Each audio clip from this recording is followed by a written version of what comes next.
غيّري شكل ضيافتِك في رمضان وجددي وابهري ضيوفِك بأسرع تحلية سهلة وبسيطة من غير أي سُكّر مُضاف، صحية ومش محتاجة ولا فرن ولا أي حرارة علشان تقدري تحضّريها. حُطّي لايك جميل الوصفة وهاتي لي نُص كيلو تمر بس شيلي النوايا بتاعته، أو نُص كيلو عجوة اللي هي معجون التمر الجاهز.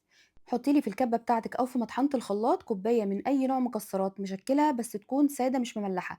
أنا عملت mix ما بين السوداني وعين الجمل، بس ما اتطحنوش معايا ناعم في الكبة، فاضطريت إن أنا أحطّهم في مطحنة الخلاط علشان عاوزاهم ناعمين شوية. حطيت عليهم بقى التمر اللي أنا شِلت النَوّ بتاعه وفرمته كويس أوي، وخدي بالِك لو أنتِ هتفرميه في الكبة وهتستخدمي البلح، حطّي له معلقة سمنة بلدي علشان تسهّل الفرم وينعم معاكِ. لو أنتِ عملتيها بمعجون التمر الجاهز أو العجوة مش هتحتاجي خالص. باحب كمان أدّي لها نُص معلقة قرفة صغيرة بتدّي نكهة حلوة أوي، ومعلقتين 2 من كاكاو الخام الغير مُحلى علشان نزوّد بقى القيمة بتاعتها وتبقى الحلوى اللي معانا صحية جدًا. بعد كده باخدها وده القوام بتاعها قوام عجينة قاسية شوية بس ما فيهاش تلزيق. بابِل إيدي بَلّة زيت بسيطة كده بالزيت أو بالسمنة علشان أبتدي أشكّلها. الكورة اللي معايا دي هتعمل معانا 4 رولات بالحجم اللي شُفتوه في أول الفيديو. لو حسيتِ إن العجينة مثلًا فيها تلزيقة معاكِ والّا حاجة، دخّليها بس التلاجة 10 دقايق والّا ربع ساعة تشد نفسها وابدئي شكّليها بالحجم ده. شكّلتها ل4 رولات، باجيب بقى سمسم محمّص وبابتدي إن أنا أغلّف الصوابع العجوة أو البلح بالسمسم.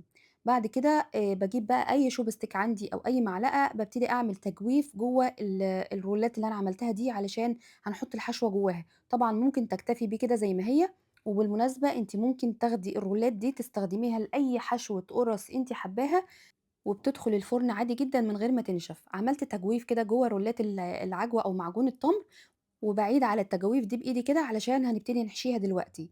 عندي شوكولاتة خام متدوبة، الأفضل يعني لو أنتِ عاوزاها صحية بنسبة 100% حطّي شوكولاتة دارك. دوّبتها في الميكروويف وابتديت أملى التجاويف بالشوكولاتة الخام. ممكن بقى تحطّي شوكولاتة بيضا وتعملي خطوط رايح جاي كده كنوع من أنواع التزيين، وممكن تستغني عنها خالص وتكتفي بالشوكولاتة الدارك. وممكن كمان لو حابة إن أنتِ تغيّري شكلها، رشّة طحينة على الوش واعملي بيها الخطوط برضه اللي إحنا عملناها دي بس بالطحينة، هتكون صحية بنسبة 100%. بس لو أنتِ هتحطّي شوكولاتة بيضا خلّيكِ سريعة علشان بتجمد بسرعة والجو برد. بادخّلها بقى التلاجة نُص ساعة تتماسك وباقطّعها وبتكون بالجمال ده. بجد تحفة لازم تجرّبيها.